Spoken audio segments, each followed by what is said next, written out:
What'll really help is if I turn my microphone on, right?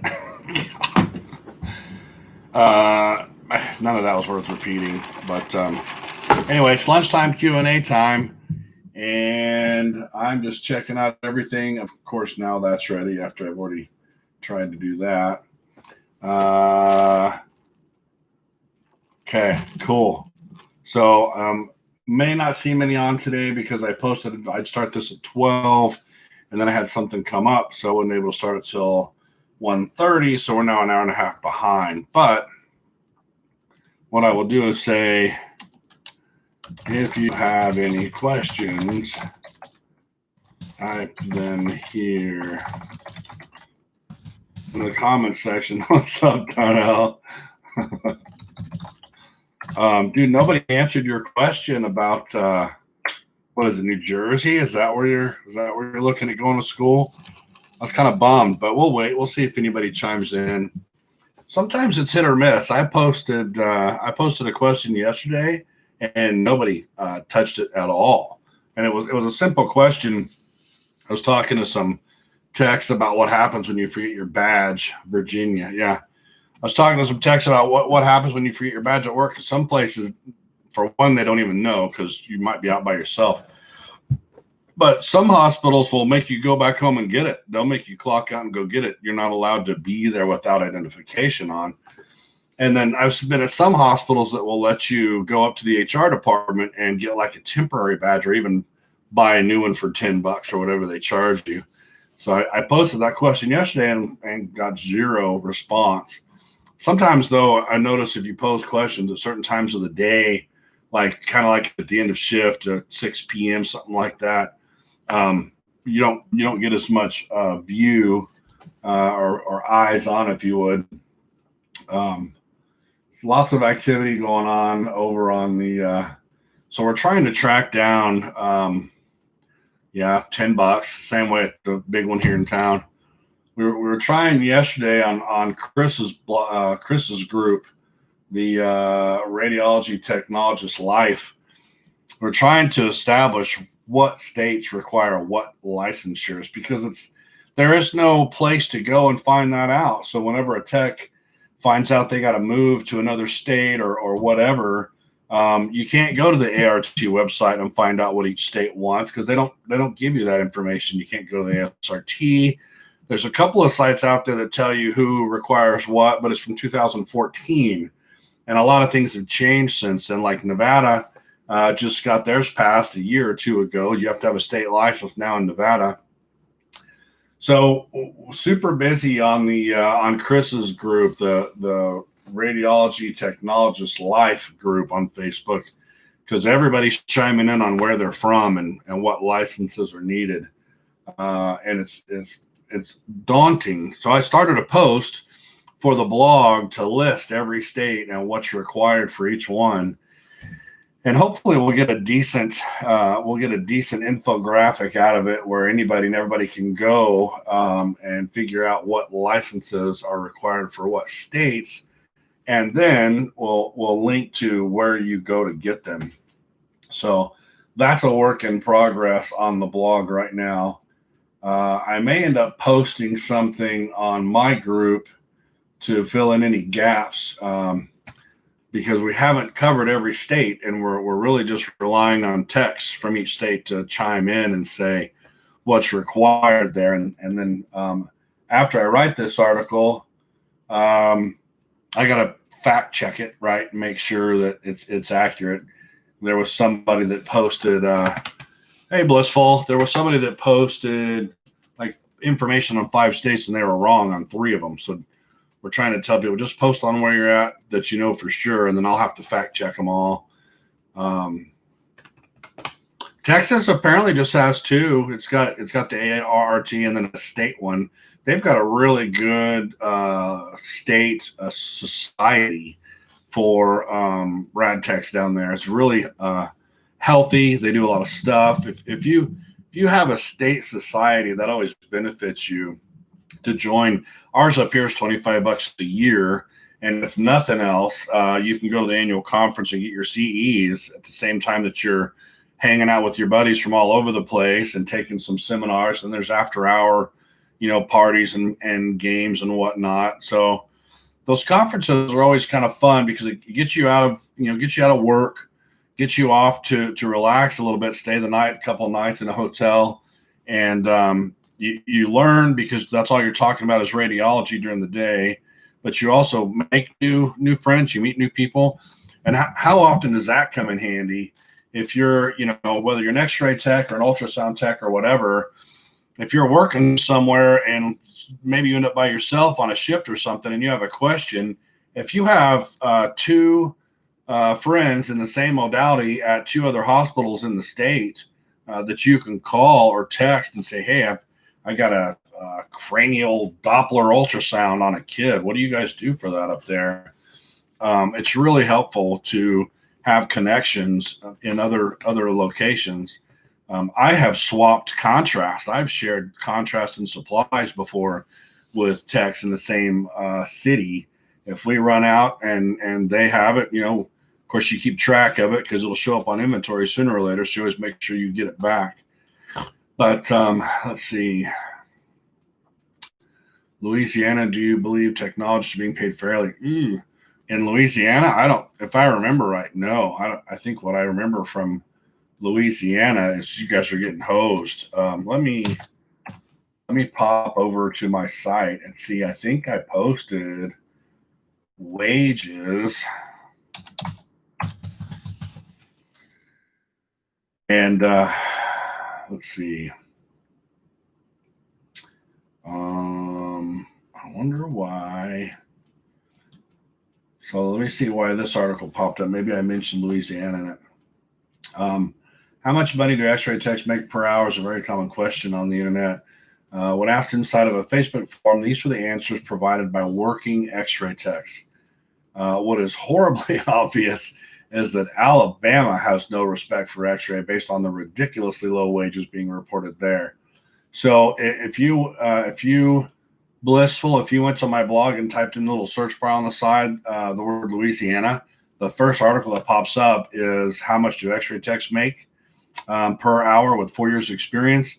In that post, I listed what all the techs said they were making at that time. So Ohio was at 21 an hour, Pennsylvania 24. So I'll scroll down and look for Louisiana. Let's see, Louisiana 22.50. But this person from there working there said Louisiana starts out at around 18 an hour average for just X-ray. This person was finally at 22.50 after 5 years. If I would have stayed at a hospital, I would have never gotten that much. I switched to mobile, and that's the only reason I make this much now. I was told Louisiana and Mississippi pay the absolute lowest. So that is from techs that are working in Louisiana. And then if I go to my other article, it's titled Rad Techs Best States to Work. And I do a cost of living versus salary on that one. And if I scroll down, where is Louisiana on the list? Number 22. So they have, so their hourly is around $24.50. Now this is based on an ASRT survey that goes out every year, I believe, but it's dependent on who answers the survey and where are they from.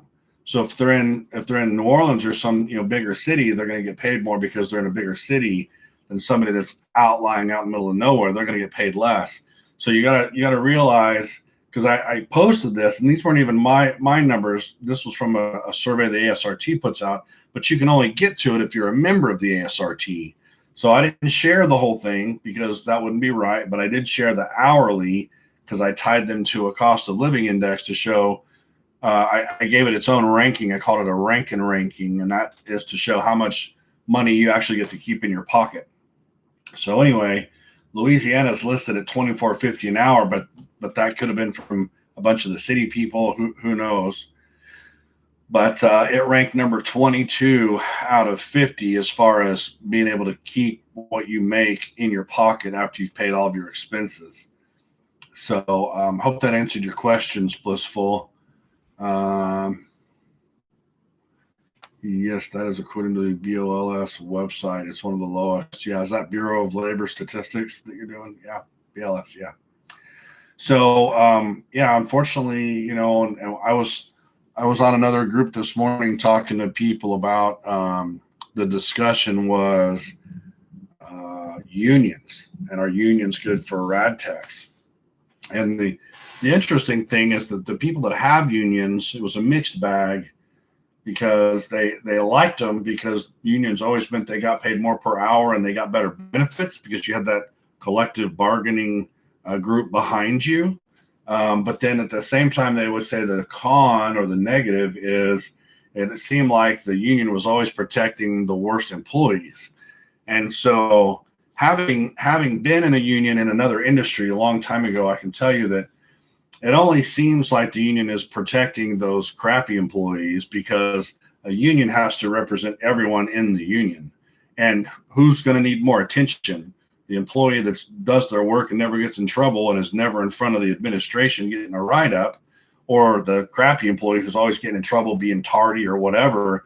That's who's always getting represented by the union, because they're always in trouble. So it gives the appearance to the average employee or tech that those bad eggs are getting all the resources, but that's just kind of how it goes. I mean, I remember I had a boss once. I finally went to him one day and I said, hey, am I doing a good job or not? Because you don't ever say anything to me. And he looked at me, not quite irritated, but he looked at me kind of sternly and he said, look, if I'm not calling you into my office, then you're doing good. And I thought, I mean, at first I was like, well, good. That means I'm doing okay. But at the same time, what a crappy way to tell your employee that they're doing a good job. You need positive affirmation to know that you're doing a good job. So some bosses are just like that. They just, they only spend time on the crappy people because they have to. They have to write them up and correct them and give them coaching sessions and draw out a plan of action for them. And, I need you to do this. You need to be on time for the next 30 days without missing a day, or you go to a level 2 write-up, all that kind of stuff. So, but unions, I think, I don't know. I'm on the fence, because a lot of times we get railroaded and there's nothing we can do about it because we're just one tech in a giant hospital. But if everybody gets backed up by a union, then everybody's together with that union and getting represented. And that's what they said in this group, is it's hard to get rid of people when you're unionized. And that's as it should be, because there are plenty of right to work states that'll just fire you for no stupid reason. There's nothing you can do about it. So I don't know. I'm kind of liking the union idea, but there are people that say, man, once we went in union, we couldn't get out of it. We wish we'd never done it.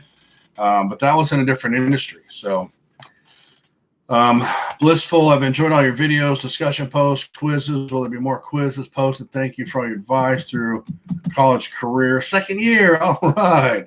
Yeah. I post them when I find them.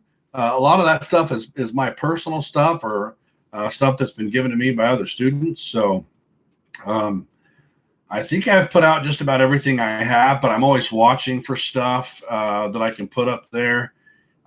It's funny because some of that stuff never changes. Some of it does. We went from CR to DR and all that stuff. But physics is physics is physics. Pathology is pathology. Positioning is positioning. So a lot of that stuff doesn't change. So that's why it's really helpful to be able to post that stuff.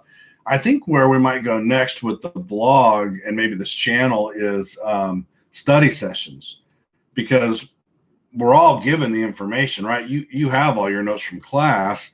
What you need help with is studying it and learning it. So what I've been thinking about doing is doing some kind of Saturday study sessions or something, where for an hour or two, we just do some kind of a Zoom call where everybody can interact. Because what I got really good at, what really helped me, was being able to take a concept and kind of turn it into a story and give it a visualization. So if I like just an easy example, if I have to do an ultrasound of a baby, say a mom is 22 weeks pregnant, and I've got to do a complete OB. You got to basically image every part of the body. But what I do in my head is I I think of looking from head to toe on the infant, and I go looking for the head, and then I go looking for the C-spine, and then I go looking for the chest, and then down the arm to the hands. And so I have a visual representation of the body. That way I can stay on track of where I'm going. But there's a lot of things like that you can do for positioning and pathology and biology and all those classes that you take. Because, I think what a lot of us do, or at least I did when I first started college, was I just tried to memorize everything, which can work. You just don't have much retention. And so what's a better method is to figure out a way to visualize it and store it for long term. That way, if it comes up again, you have access to it. Because like you don't want to learn how to position for a hand x-ray and then brain dump it to learn something else, because you're going to have to take another hand x-ray. And of course, that'll stick over time because you'll keep doing it. But I don't think, well, I know that schools don't typically stop and teach you how to study or teach you the best way to remember this stuff. They just kind of throw it out there, and then it's up to you to go find a study group and study the stuff on your own.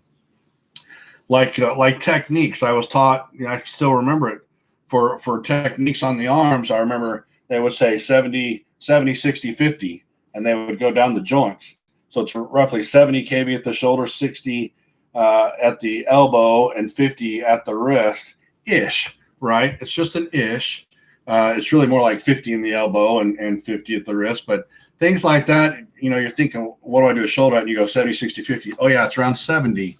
Or different things that you can put in your memory to help remember something for the future. I think that's kind of where we need to go. And maybe what I can do is just start recording videos and storing them if I can. I don't know. I'm open for suggestions. If you think, Blissful, if you think that there's some tests or quizzes that are missing, let me know, and I'll go out and see if I can find them. I know there's not all classes that you take do I have quizzes for. So if you see a gap, let me know that. Study sessions. So Blissful, I've never been in a hospital environment as an employee. How will I know that the hospitals I apply are, they'll tell you. They're not very many of them. And it's usually big, highly populated cities like New York and California and Chicago, things like that. I don't think there was any in Oklahoma or Arizona or Idaho or any of the other ones I've been to, but they'll tell you right away. And you can ask. That there's no harm in asking. But no, administration at the hospital is always anti-union, because it means more work for them. It means they're being watched. So somebody was talking to this other group about how I have a job at a unionized hospital, and I have a job at a non-unionized hospital also. And they said the managers over here are so much easier to talk to. Well, that's because over here they're being watched. If you're in a unionized hospital and that manager stops to say, hey, I noticed you were late this morning, you better be careful with that. That union boss will come over. If they get word of that, they'll go, hey, did you have an issue with this employee? Is there something I can help you with? Because the union is there to represent the employee. It doesn't mean that management can't talk to them. It just means that management has to deal with more stuff when there's a union. So that's why when you're at a non-union hospital, the managers are more approachable, because they're just accountable to themselves. They don't have to worry about the union getting upset with the way you wrote them up or talked to them or discipline them or whatever. Darnell, do you have a blog about that conference? Yeah, type in, they're both in there. Type in RSNA. Let's see. That search bar. I tried to put that search bar in the top right corner. That stupid, ugly sweater ad is there. RSNA. I like the search bar up the top so everybody knows it's there. I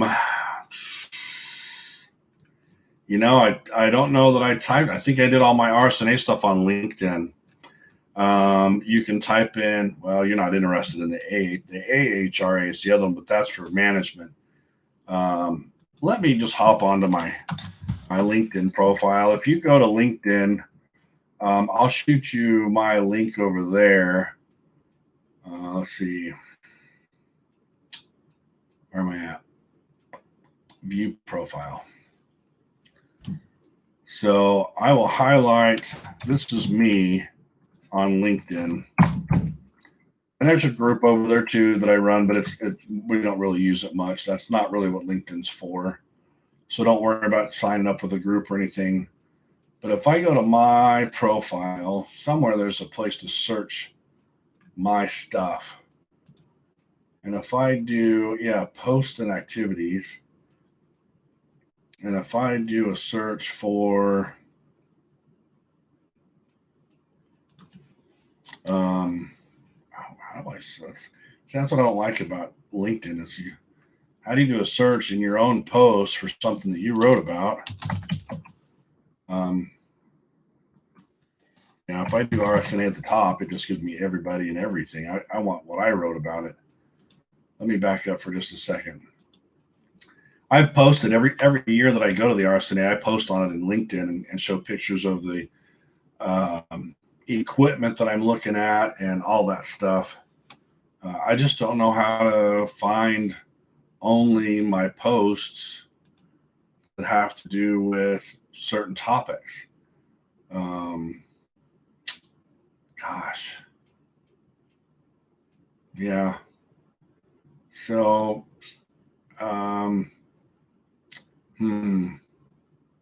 well, they probably have a Facebook page. So if that's really what you're wanting to know is something to help you identify them, do a Facebook search for RSNA. And if you don't do Facebook, that's cool too. We can go a different route. But here's their link on Facebook. That's the RSNA, Radiological Society of North America.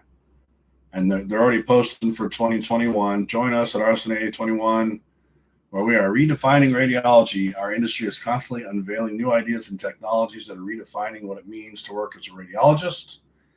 And it's always the last week of November, first week of December. So if you're a big Thanksgiving guy, you might have a fight with your spouse there. Because sometimes it means going like the day after Thanksgiving or something. But I've taken my spouse before, actually. It's kind of cool. But so it's going to be in Chicago because that's where it's always at. And you want to book it early because it sells out. That they do the conference in the hotel, or you can book a hotel where the conference is at. And so it makes it super easy just to walk over there every day. Once that thing is full, then you got to start parking or staying down the street where you got to catch a shuttle and all that stuff. But anyway, that's the RSNA for Darnell there.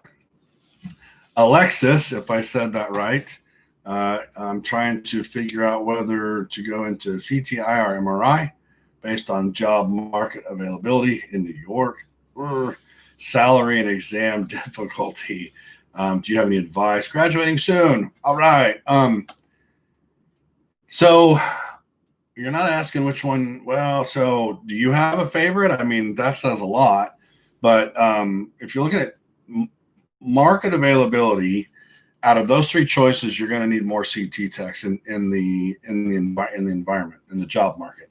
MR is ran by less techs. I mean, technically, if you look at it, it takes one CT tech to run a CT scanner and one MRI tech to run an MRI scanner. But due to dangerous situations in MRI, they like to have two people there.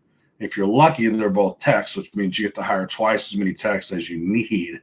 Don't tell the MRI techs I said that, but you can have two MRI techs where one person can run a CT scanner. And it is more beneficial to have a second person on that scanner because although there's not the dangers in CT, the concept is one tech's working on the next patient while the first tech is finishing the current patient. So, but most big hospitals are going to have multiple CT scanners. And if it's really big, it'll have multiple MRIs. But you're always going to have multiple CT scanners. So you typically need more CT techs. Like when I ran a 220 bed hospital, we had two CT and one MRI. Yeah, for a while. And then I got a trailer MRI to start keeping up with the traffic. But I had 6 MRI techs and probably 15 CT techs because You typically don't run MRI overnight unless you're in a big hospital, level 1 trauma or something like that. So that kills a whole shift of MRI techs right there. And you don't run weekends unless you're that busy, where a CT is around the clock. So you're going to have more availability in CT. You're going to have the least amount of availability in IR because that is super subspecialty. MRI is pretty common, and it's real common to cross-train from X-ray to MR or CT to MR. IR is a whole other animal and much more difficult to get a certification for because you have, just like all your other modalities, you have to do competencies to sit for the board exam. And not all hospitals do all the procedures that you need to cross off those competencies.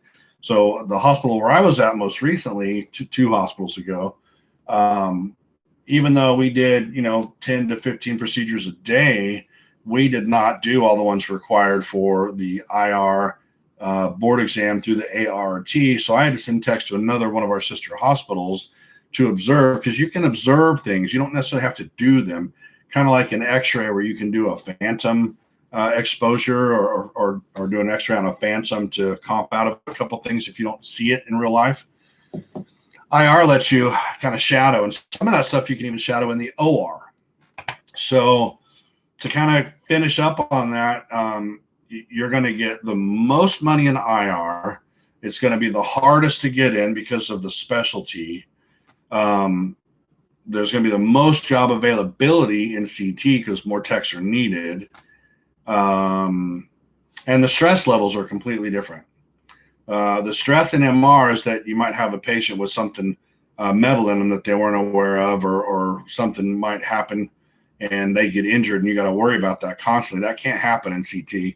You can blow an IV in CT, but you can't have some idiot bring a wheelchair to the door and lose hold of it and it gets sucked into the magnet and kills a patient. You can't do that in CT. So the stress in MR is safety on top of getting behind, because there's always a patient late, and then that throws off your whole schedule. In CT, your stress is hurry up and get it done, but you got to do it right, because if you got to stop and redo it, everybody's waiting on you and everybody's looking at you, especially if it's a trauma and you got a suite full of ER docs and nurses and respiratory therapists and everybody working on a trauma, and you had to do a chest, abdomen, and pelvis and you did it wrong, and now you got to do it again. So the stress in CT is just get it done and move on and don't mess it up. And then IR, the stress is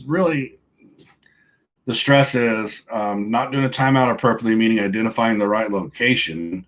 It's really just procedural. The stress in IR is only that, as long as you follow your checklist, just like an airline pilot has a checklist. As long as you follow your checklist, you're fine in the IR, because it's your doctor doing the procedure. You're just assisting. So if something goes wrong, it's typically on that doctor who's in the room with you. So I wouldn't say there's a lot of stress in IR other than, making sure you know what you're doing and you're on call all the time. Because typically if you have an IR suite, you may only be 8 to 5 Monday through Friday, but you're on call all night, because there's probably something that you're doing that you're providing for your hospital that nobody else does, like PICC lines. Oftentimes IR does the PICC lines when a nurse or somebody else can't get it done. It's a hard stick or whatever, or it's after hours and they can't get a doctor to come in and do it or whatever, or a PICC team or whatever. IR will be on call to come in, and of course radiologists hate that, but you can call it at 2:00 in the morning to do a PICC line in IR. So you're always on call. So those are the differences there. I think I covered all your questions. Salary, exam difficulty. Exam difficulty, IR is not that hard. You just learn the procedures. MR, you've got to worry about the magnet and all that. You got to ask the patient that question, the questionnaire. You got to make sure it's all answered. You're going to get patients every week that have something implanted and they don't know what it is. So you got to look through your history in the computer to see if you've scanned them before, or if they say, well, I got an MRI done down the street at XYZ hospital, maybe you reach out to them and say, do you have any history on this patient? Because they're here for a scan, but they don't have their device card. Ultimately, you can just go to the RAD and say, the patient thinks they have this, but they don't know for sure. it's on you. Do you want me to scan them or not? And if they go, no way, Jose, I'm not taking liability, then you just tell the patient, sorry, you need to have this information. But when you do get that information, please give it to the front desk so they scan it into your medical record so we always have it. So, I mean, there's fail safes for all this stuff, but that doesn't make it any less stressful. So if you have any more questions about that, if I didn't cover something, let me know. Darnell, does it really matter if you go to community college or a tech school? Nope. Nope. Tech's a tech. Yep. You can go private or public. But what really matters, school's just there to help you pass the board exam. The clinical side is there to teach you the actual job. So you got to do both, because you got to learn the book stuff to take the board exams, but you've also got to go to your clinical site to learn how to do the actual job. That's your apprenticeship, just like the old days where you apprenticed under somebody. So no, it doesn't matter where you go.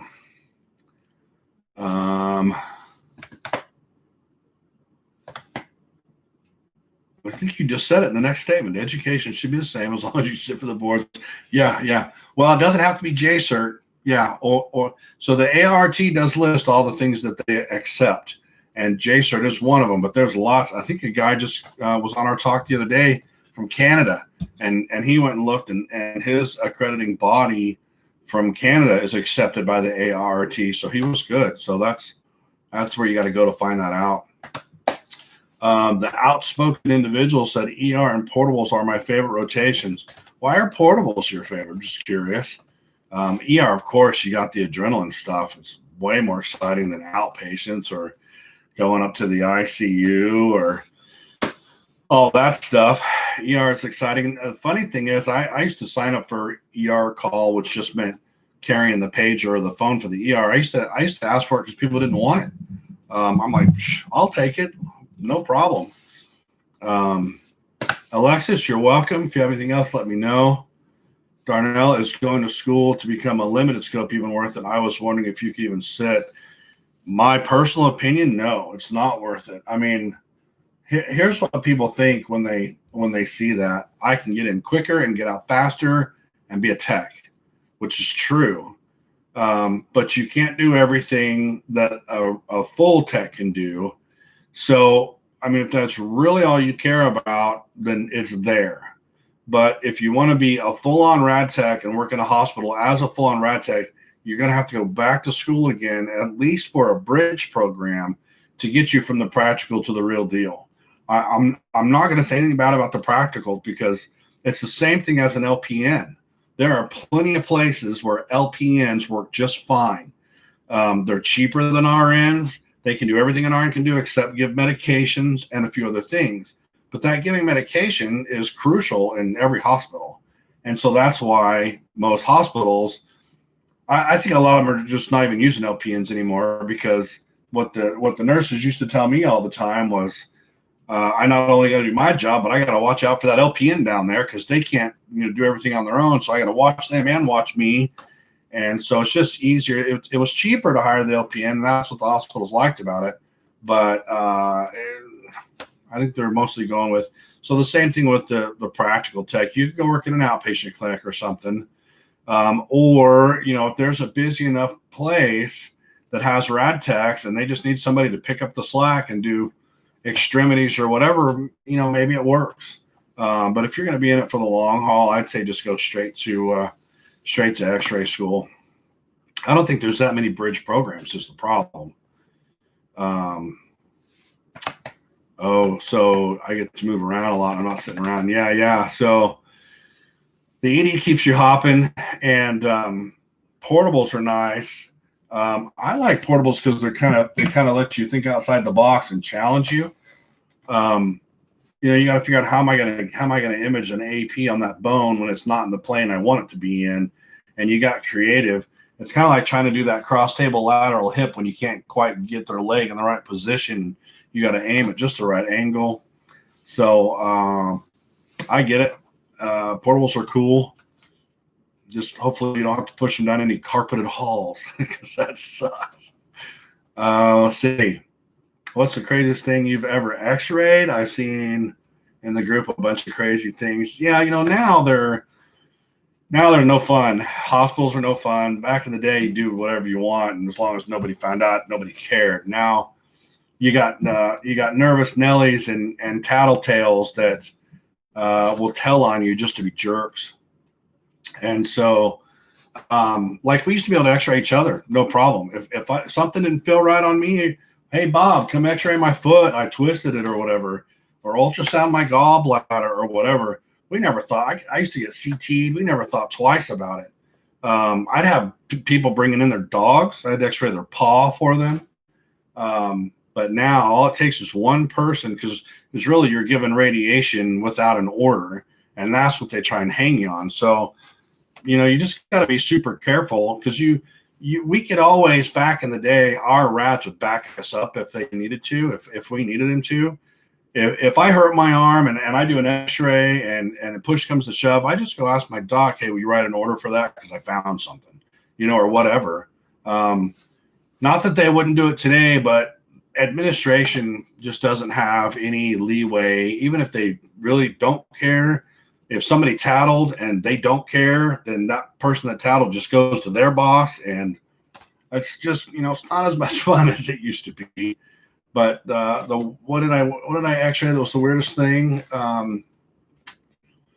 Let's see, that's probably it. A dog. I mean, I saw people doing fruit and stuff like that.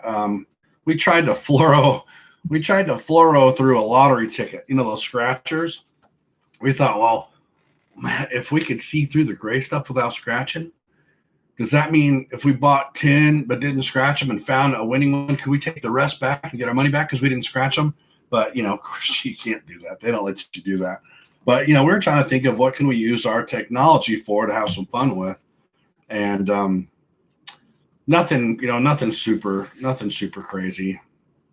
Of course, you X-ray stuff on the job that's kind of bizarre. I'm sure you've seen all the foreign body stuff and all those odd things. Anytime you work in a hospital that has a prisoner unit, you're going to get weird stuff, and it's usually the same body part that has things shoved in it. So yeah, if you work somewhere, I worked at Tempe St. Luke's is what it was called back then. They had a prisoner ward or whatever they called it, inmate ward or something like that. And those guys would do some weird stuff, but nothing super. I don't know. I guess after you've been in healthcare long enough, you kind of start getting used to some of that stuff. Anybody else have any questions? We're at 38 minutes. I'll probably just go another 15 minutes or so. Any resources to study for the ARRT? I'm only in my second semester. So you know about the blog, right? With all the quizzes and everything I've got on there. I'm assuming here is that, because I have quizzes for quite a few of them. What do we have on there? Quizzes. I've got 4 quizzes for pathology, 5 for positioning 1, 2 for positioning 2, 1, 2, 3, 4, 5, 6 for sectional anatomy, 2 patient care, 2 physics. And then if you back up one page using that link I gave you there's anatomy study guides as well. I took all the X-ray film for all the body parts and whited them out, and then included the film that has the anatomy nomenclature, so you can study the anatomy through the X-ray films. But if you're talking about methodologies, like how do I study the best? What's the best way to study?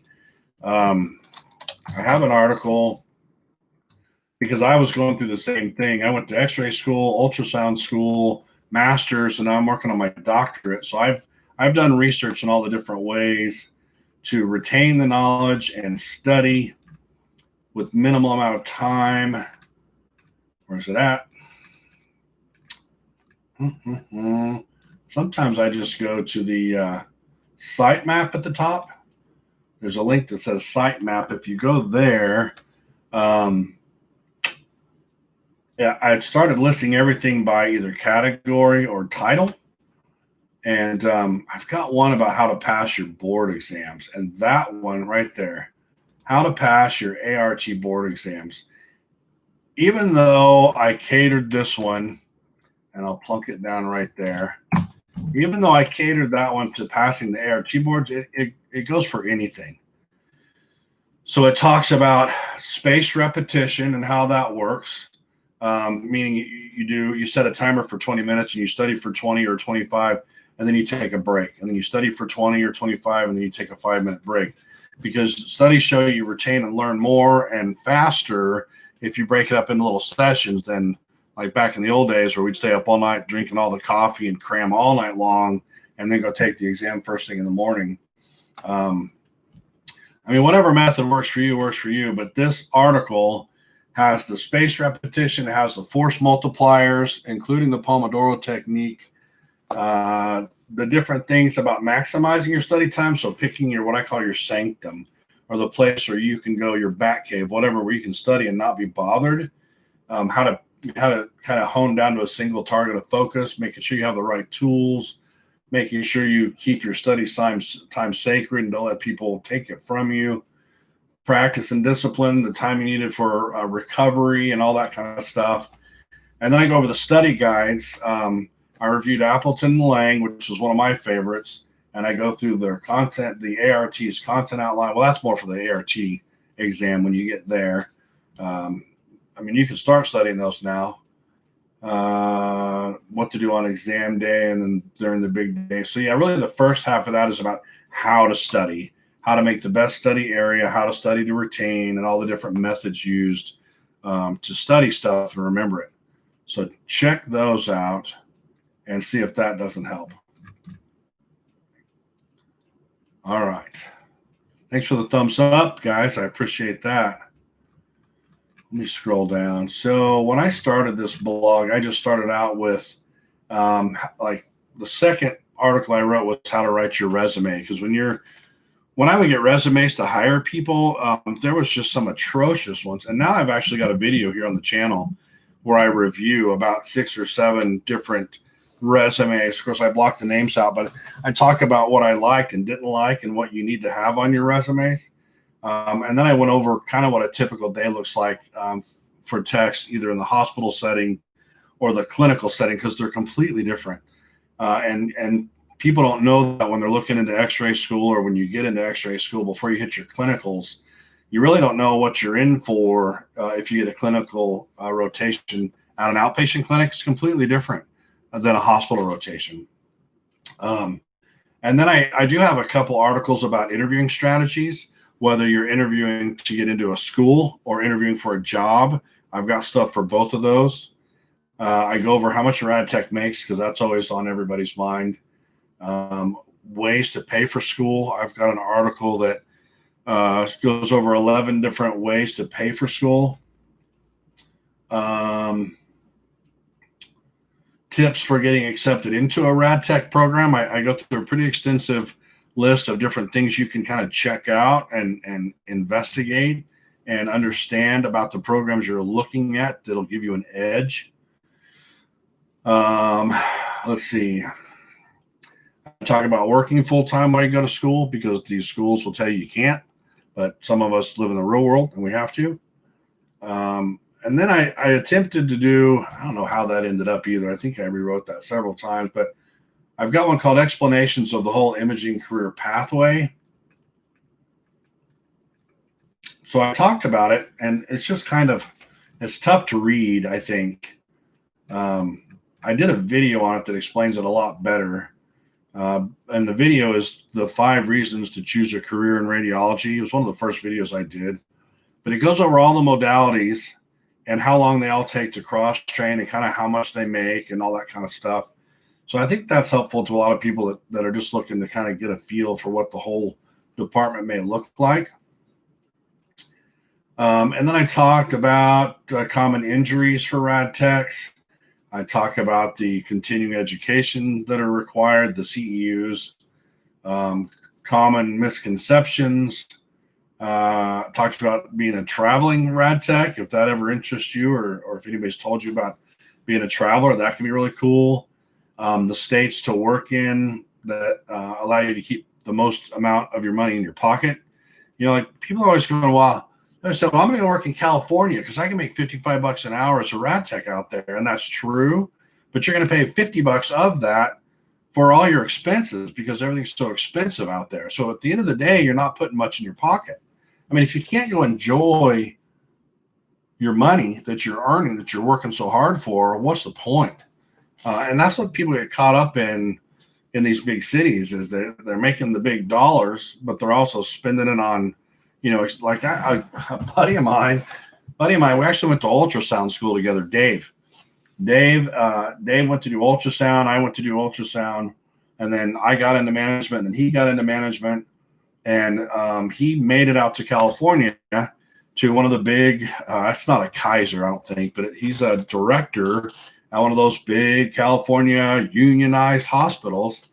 And he's making good money, way up in the six figures. But at the end of the day, he doesn't have much left because it costs so much to live in California. And, we stay in touch. And when he first got out there, he's been out there probably close to 2 years now. When he first got out there, I'm like, dude, what do you think? Is it worth it? And he's like, oh, yeah, let me tell you why. Because when I get off work, there's all these things that I can take my kids to go do because the weather's so nice. And all the money I pay and all the taxes goes to all these art museums and playgrounds and beach things and all this stuff we can go do. And we're just having so much fun going around doing all this stuff. Well, COVID hits and it all shuts down. Now what? Now all this money's going to pay for all the stuff you can't even go do anymore. So I don't feel bad for him because he's getting great experience out there. If he can work out there for 5 years, you can take that experience and go work anywhere in the country and make whatever you want to make. That's kind of the name of the game. Once you get into administration and radiology, is you kind of got to bounce around a little bit at first to get all the experience you need, and then you can settle in one place. I have a manager, his name's Jeremy. I needed a manager to cover MRI, CT, IR, and my nursing department. And he was over in California. I'm here in Idaho. And he was running some MRI outpatient centers. And I called him in for an interview. I had 5 or 6 candidates, whatever. And at the end of the day, I really liked him and his attitude and all this kind of stuff. So I hired him. And he got about 3 years in. And then I left the company. And he got to a point where he got the opportunity to grab a promotion at another hospital out of state. And so, in the course of, I'd say less than 10 years, he went from a manager of MRI clinics to a manager of a hospital department to a director of a hospital department. And he's in the 6 figures and continuing to grow and learn. So that's kind of the route we have to take once you get into management. When you stay a tech, or when you're still at that tech level, it's all about just getting good at your craft, maybe learning a new modality, but you can't learn them all because you can't stay competent in them all. It's not really worth it. I learned MRI because I had to, because the owner of the hospital asked me to, but I didn't do it enough to stay competent, and I couldn't go do any right now. So yeah, I learned it. I didn't get certified in it because I didn't do it long enough.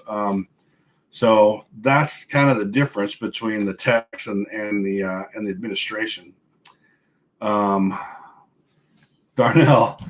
So Darnell's asking about burnout. That's one of my favorite topics, right? I don't know if you knew that or not.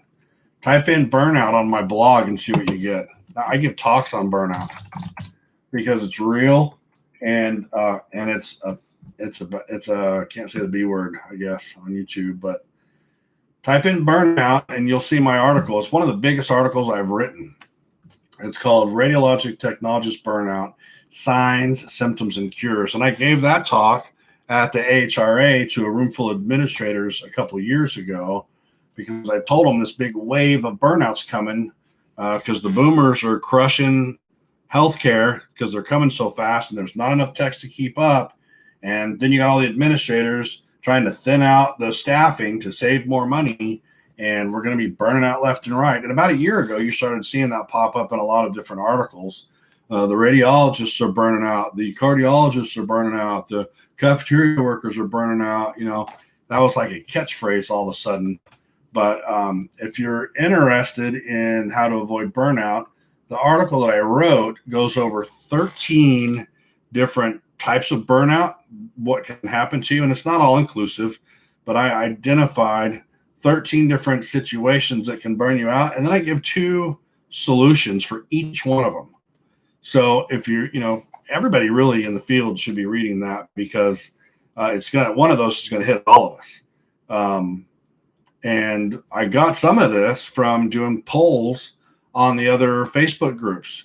Have you ever been burned out and what caused it, kind of a thing? And everybody put down all their issues. And I took a lot of that information and then I came up with solutions. Like, let's jump into one. So burnout situation number 1, inadequate personnel or understaffing.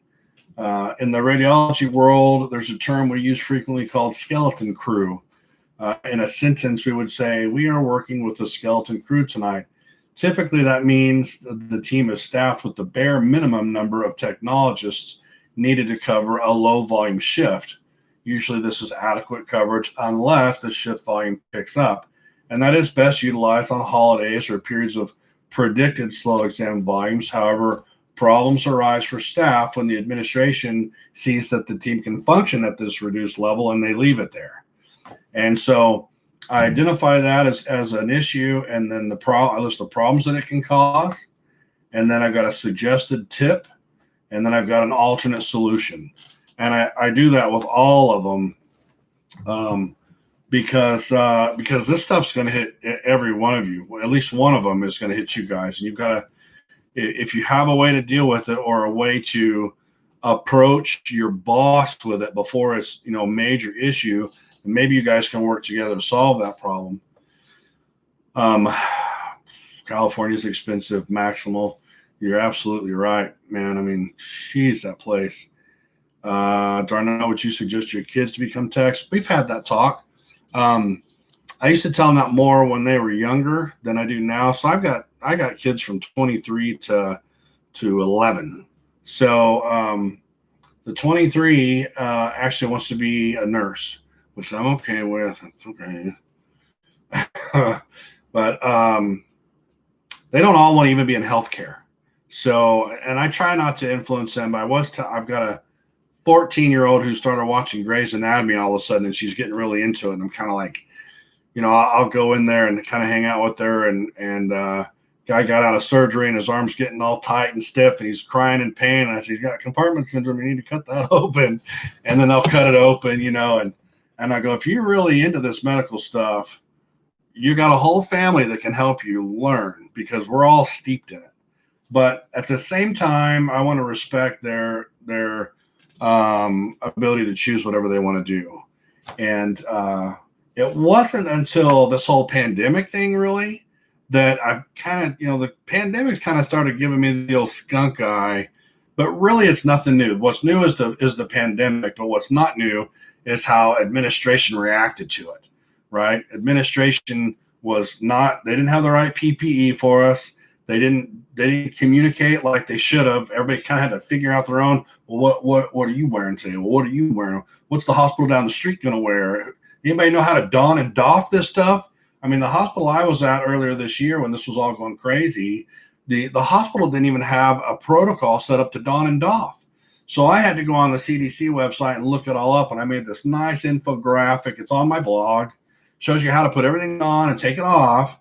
And I put it out, for my staff. And then like a week later, the head nurse comes out with one and then says, this is for the whole hospital. And I'm like, well, would you like me to throw mine away that I did a week or two ago, now that you're caught up?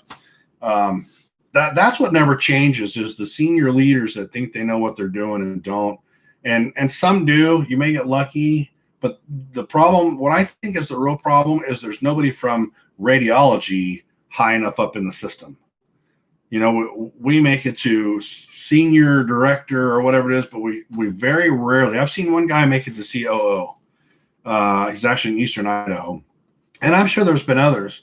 But if one of us could get to COO, where the money's controlled, then it would make a difference. But as long as we can't get them to understand why our 16-slice CT scanner needs to be upgraded, then we're going to be operating at a disadvantage. So I'll get off my soapbox on that one. But I would love for my kids to be techs. I would wholeheartedly back that if that's what they wanted to do.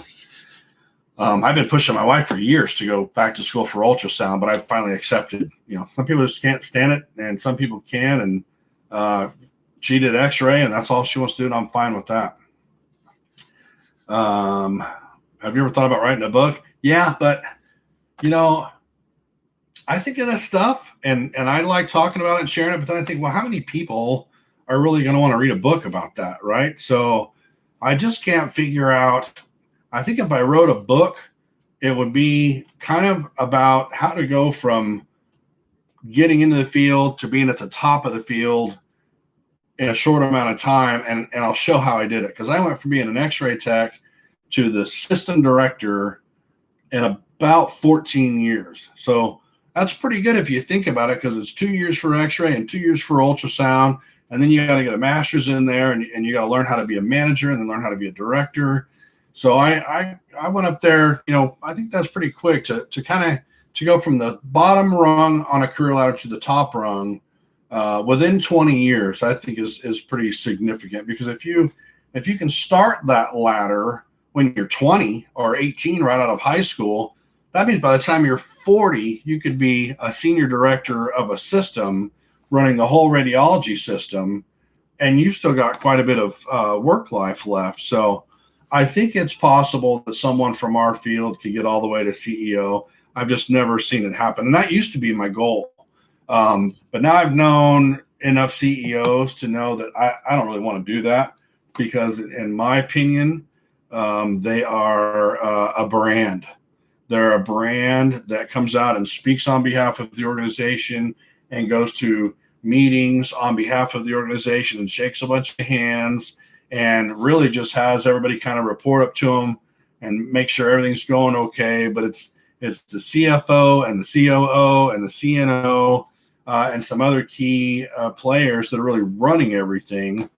And I want to be more involved than just the brand that's out there, shaking hands at a golf tournament or whatever. So I would write a book, but I guess I just don't really know what everybody would want to read about. So I don't know. I've thought about starting a mobile X-ray company. I had that a long time ago, that thought, because Eric Harold was a good friend of mine when I was a student on the weekends in X-ray. The other guy, there was Captain Shepard, who taught me everything. The other guy was Eric Harold, and Eric was an X-ray tech, just like the rest of us. And this was a great lesson. It's a great lesson for all of us. One weekend, was it a weekend or was it a Friday? Because we all did Friday, Saturday, Sunday together. Must have been a Friday because the boss was there. And the boss said, "Hey, Eric, I'm going to right? Yeah. I'm going to go ahead and need you to work Christmas." Yeah. And Eric goes, "No, I've got Christmas off. I'm not going to work Christmas." And the boss was like, "Well, the person that is no longer with us. And so now it's on you." And Eric's like, "No, I've already got plans. I'm not, this has been set for months." And the boss goes, "Well, you can see if you can find somebody else to cover your shift for you. But if you can't, you're working Christmas." And he said, "No, I'm not, because I quit, and you can shove it." And he quit right there on the spot, because how crappy is that? You make plans. It is what it is. It's in concrete. And somebody says, "Hey, I don't care. You're going to work. And if you don't like it, I really don't care." So the lesson there is stick to your guns. He ended up going and working for a mobile company, a C-arm company rather, and being an application specialist, and made even more money. And all he had to do was fly around the West Coast, and he'd spend like a half a day in the hospital in the OR. And the techs would be scheduled to go up there and do a 30-minute session with him on the C-arm. He'd show them how to use it. And then they'd all go back to their jobs, and another shift of techs would come up, and he'd give them a 30-minute session on the C-arm, and then they'd go back. And that's all he did, was fly around the West Coast, giving little mini seminars. I mean, you've seen them if you're in the field. We've all been to those little lectures from the application specialists on how to use a new piece of equipment. So, you don't have to put up with crap from people that don't respect you as a tech. I get that you may need the job because you got a family to support and that kind of stuff, and sometimes you do have to put up with stuff. But the more you do that, the more it's going to chip away at who you are. And the sooner you can stand up and say no, the better off you'll be, because you'll come to understand your worth. And that is how I actually got into management, because I was applying for an ultrasound job, and it was taking this place so long to get back to me. I actually got another job while I was waiting to hear back, but I didn't want it. So when this place called and said, okay, we want to offer you this ultrasound gig, I said, okay, let's talk money. And they go, well, it's from 2 p.m. to 10 p.m. And I go, what happened to the day shift I applied for? And they go, well, that went to somebody else. So all we have is this 2 to 10. And I said, you know what? As much as I need the job and would rather go to your facility, I can't be away from my family every night like that. I'm sorry. And he asked me a few more times, and it was just killing me in the gut to have to turn it down. So I thought, am I making the biggest mistake ever by not taking this job?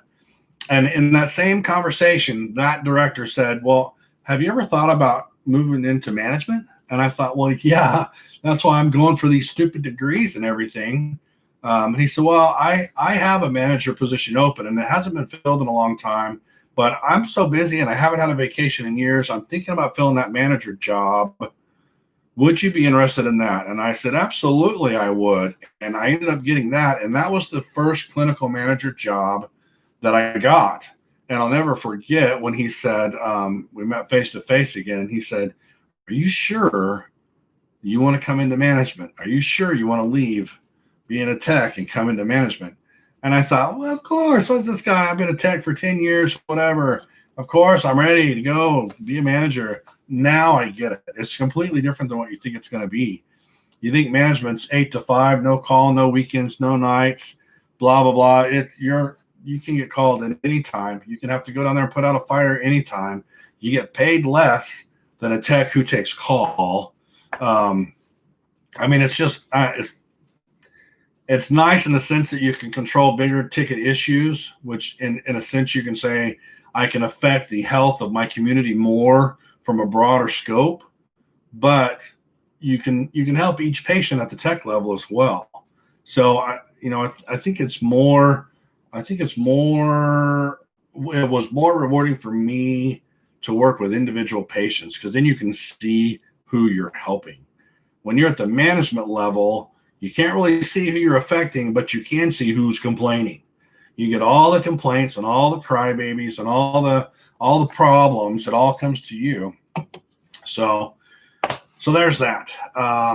Where are we at? That was mobile. Oh, I was talking about Arrt, because Arrt had his own mobile X-ray company, and it was a pretty good gig. He liked it. You bought the equipment. You set up some accounts. Like in Arizona, there was a mine out in as a Goldfield. I can't remember, Gold Canyon. I can't remember out there, but he would go out there once a month or something like that and X-ray everybody's chest to see if they were inhaling too much garbage. And there were some prisons he would X-ray and some stuff like that. So it's not too difficult of a gig. It would suck right now because of all the COVID stuff. You would have to don and doff between every patient, and it would just be a nightmare. So I've talked about it several times. I've talked about it during this COVID thing. It's just not worth it for the cost that it would take. And you've seen they're always trying to reduce the amount of money you can make off of it. Medicare, those would be a lot of Medicare if you're doing nursing homes and things like that. So that was that. And Darnell gets the first copy. Maximum crazy. Any advice on clinicals? Yeah, just do whatever they say. They're going to change your KV by 1. They're gonna move your tube by a centimeter. They're gonna pull it closer by a centimeter. People are going to be grouchy because they have a bad day. I said this the other day. Take a notebook, whatever you're comfortable carrying with you, whether it fits in your pocket or in a bag or whatever, and just write down what you're told. Like I did, I have it somewhere. It's a little phone book. It's about this big, and it's tabbed alphabetically. And so I'd flip to the C for chest, and I'd write chest, portable, grid, and I'd write the technique. And I may even write the tech's initials, because the next tech's going to have a completely different set of techniques. And but just take notes, because at the end of it all, when you sit for your boards and you pass, you take all that crap and you throw it, and then you come up with your own technique and what works for you. And nobody can tell you that doesn't work. But while you're the student, you have to put up with whatever you have to put up with. Hopefully you get a good clinical site that doesn't have any issues. They do exist, I hear. But you're going to come, it depends on the size of your clinic. If you're in a decent sized hospital, you're going to have your butt kissers. You're going to have your lazy techs that are going to go, you're the student. You need the experience. You should go do that next exam because you haven't done enough. You need to learn. No, you're getting paid to do it. I'm paid to be here to learn from people like you. But you don't want to say that because you don't want somebody to get mad at you, because if you do lose your clinical site, you're in big trouble. But yeah, man, when it comes to clinicals, just try to get there a little bit early, try to stay a little bit late if you can, show that you're in it, because it's really, that's one big job interview, right? That's an interview for when you graduate if you want to work there. And even if you don't want to work there, that manager knows the manager at the other place down the street who has a cousin or whatever at the other place. Everybody knows everybody in radiology. It's a really small world. So just try to be nice to everybody and learn what you got to learn. And try to, if you get stuck with somebody you don't like, if you can ask for somebody else or somehow not get stuck, if you get a choice, pick people that want to work with you. Avoid the naysayers and use your clinical instructors at the school. If you're being mistreated or being told to do something you're not supposed to be doing at the clinical site, tell your person at your school before you tell the clinical instructor at the job site. You could try the job site first, but maybe they won't do anything. Maybe they will. But you tell your teacher, and they will for sure come talk to the site. Somebody needs to have your back, and if it's not the clinical instructor at the site, it needs to be the clinical instructor at the school. Let's see. Day shift or night shift starting out. I always went night shift because there was no administration around. It was quieter, slower volumes, not as rushed. I always chose night shift. When you say the word technique, what exactly do you mean? Are you referring to? I'm referring to the kV and mass, the technical factors that you set up on your dials or whatever your machine has that determines how much energy you're putting through that patient. That's the technique. A technique is what you choose based on the body part and size. If you're doing a wrist tabletop, you're going to hit it at about 45 kV and 3 mass or something. Depends on your machine, and they should have a set technique chart at each clinical site where somebody somewhere has written down what the best technique is for a wrist tabletop on an average size patient. So you should be able to look at that when you're brand new and say, okay, you got your rec or however your system does it, but you got a wrist x-ray to do. You go look at this technique chart. It should be taped on the wall or something right there in the x-ray room or somewhere. And you go down, your wrist, okay, they do wrist here 50 at 5. So that means I got to set my kV at 50 and my mass at 5. And they're always set up the same. An AP wrist is always an AP wrist. Positioning never changes. You may get some weird stuff like ball catchers or something weird, but a wrist is a wrist is a wrist. The positions don't change. What changes is the technique, and that's either because the tech likes it a certain way or the machine requires it a certain way to get a good image, or maybe even the radiologist likes it a certain way. But they should have that figured out already when you get there. So that's what I mean by technique. Okay. Where are we at? Yeah, that's one big interview. Yeah. So you got to look at it that way. And that's why I said in our Q&A yesterday, I think it was yesterday, I said, find out what your clinical sites are. If you can find out what they are before you even go to your interview to get into the school, that's the best. Because then you can show them that you're already thinking about how you're going to pick your clinicals and handle your travel situation to get to your clinicals. That's impressive when you go to an interview to get into the school. If you're already in the program and you haven't started your clinical rotations yet, you got to find out what your options are and if you get to pick them or not. If they're going to make you go to certain ones and you don't have any choice, the least you can do is find out where they're at and kind of get an idea of what you're going to get when you get there. Like you may go someplace and then they say, we make all our students go through the hospital in town and the outpatient center in town. And that's all we got in town. So that's all they can do. Well, then you go do some research and you find out this place, it has an OR, so I'll get a C-arm, and it has, ICU and ED, and the outpatient clinic is all walkie-talkies. So then when you're at the hospital, don't worry so much about the walkie-talkies because that's all you're going to get at the outpatient clinic. At the hospital, you focus on the OR stuff, the fluoro, the small bowel follow-through, the BEs, the lumbar punctures, all the stuff you won't get in that outpatient center. Now, if you ask and they say, well, we have, Pima Medical, where I went, had like 30 clinical sites, and we got to choose, but they would put our name in a hat, and they wrote all the clinical sites on the board, and when they pulled your name, you went up and wrote your name by what you wanted. So you could kind of strategize ahead of time. If I want a level 1 trauma for all the cool stuff, and I want a weekend critical access hospital to do weekend clinicals so I can work during the week, here's the 2 I'm going to pick. And I actually got the ones I wanted. But I was also willing to travel a little bit. So you want to know where the clinicals are so you can start making your plan of attack on which ones you want. And if you're unfortunate enough to not get to pick which ones you want, at least know that, know what they do so you don't get too much outpatient, for example, at the hospital. And then you get sent to the outpatient center and, well, crap, I didn't get any OR stuff. How am I going to learn that? So I hope that makes sense. Yeah, Sid's almost always 40, except on a few things. But yeah, you'll learn all that. Darnell, well, March, can't get here soon enough. Oh, cool. So you're getting in March. Yeah. It'll come. And we can keep talking more about what to do to prep and what to find out ahead of time and all that kind of stuff. But it'll come, and maybe I'll pull out one of my schedules and show you how I scheduled my days back then. I kept a binder, the same kind of binder for the last 15 years, kind of like a little personal library. And I wrote, my schedules and all that stuff in it. So I'll see if I can find it. But basically, you just map out when all your classes are, and map out when all your rotations are, and just try to make sure you put in some personal time and some family time and sleep time. You're probably gonna lose quite a bit of sleep time. I slept in between shifts, in the car, in a Bronco, but you do what you got to do. Let's see. When will you let us know about the Zoom study sessions? You're not even in school yet, brother. What are you worried about the Zoom study sessions for? I don't know.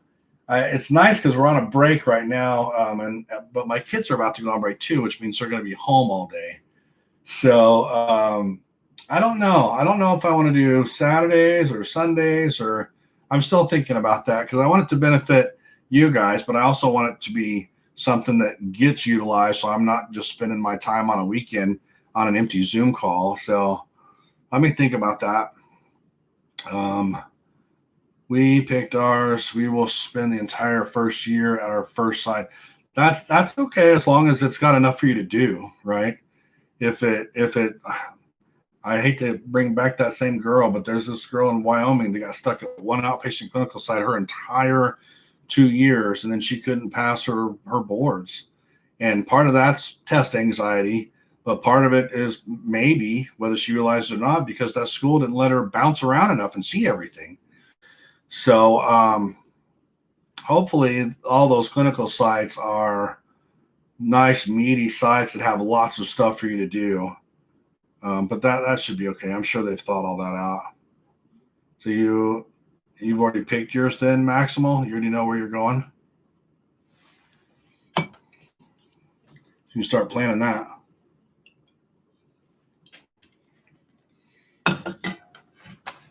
All right. I think we're going to call it a day.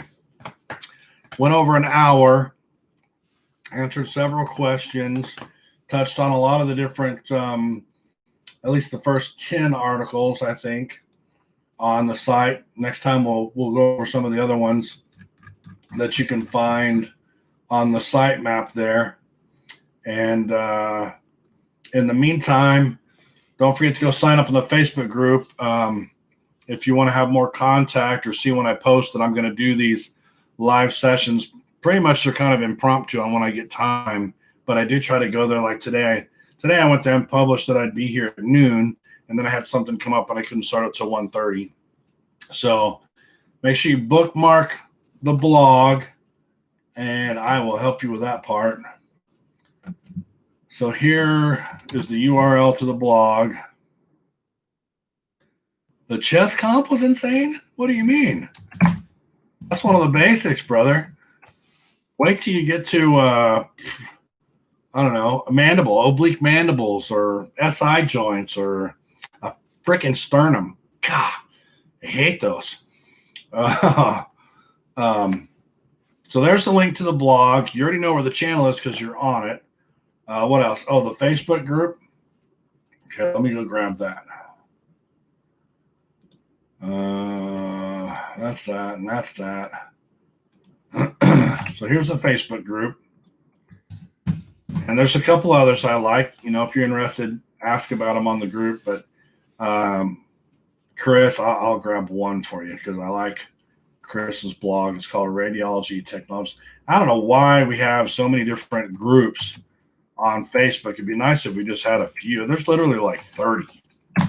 But Chris Cotting's got that other one I just linked to. He's a tech, volunteers. I think he went to Washington, D.C. during the outbreak to help out over there. But between Chris and I, we're pretty much, our blogs are all about the students and helping the students and the techs. If you go to any of the other blogs, for the most part, some of them aren't moderated at all, so they're just spam galore.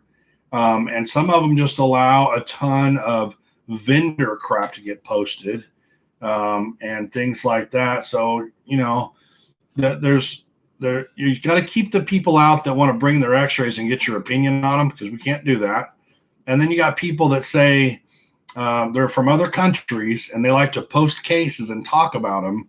And I'm all for that, but there's no, if somebody comes and posts a CT scan of a brain with a bleed on it or something, and all they say is 3 question marks, are you wanting me to diagnose this thing for you or what? You know, and I've deleted some of those, and those people are like, well, I post those because we as technologists should be learning all these pathologies. And I'm like, well, it's nice, but no, that's the radiologist's job. It's our job to learn how to get the best image possible and give that to them. We start getting too comfortable calling things, and we're going to get in trouble for stepping outside of scope of practice. So stick with a couple of these. You know, there's 1 or 2 others that I like, but for the most part, the other ones have just been overran by junk. And so thanks for stopping by, everybody. Thanks for the thumbs up and hanging out with me. It's Tuesday. We'll probably do another one of these later on in the week. So save up your questions or bring them over to the Facebook group and post them. You'll get a lot of answers there. Sometimes I just turn those posts into articles on my blog because they're so informative. But you guys have a great week. I'll talk to you later. You're welcome.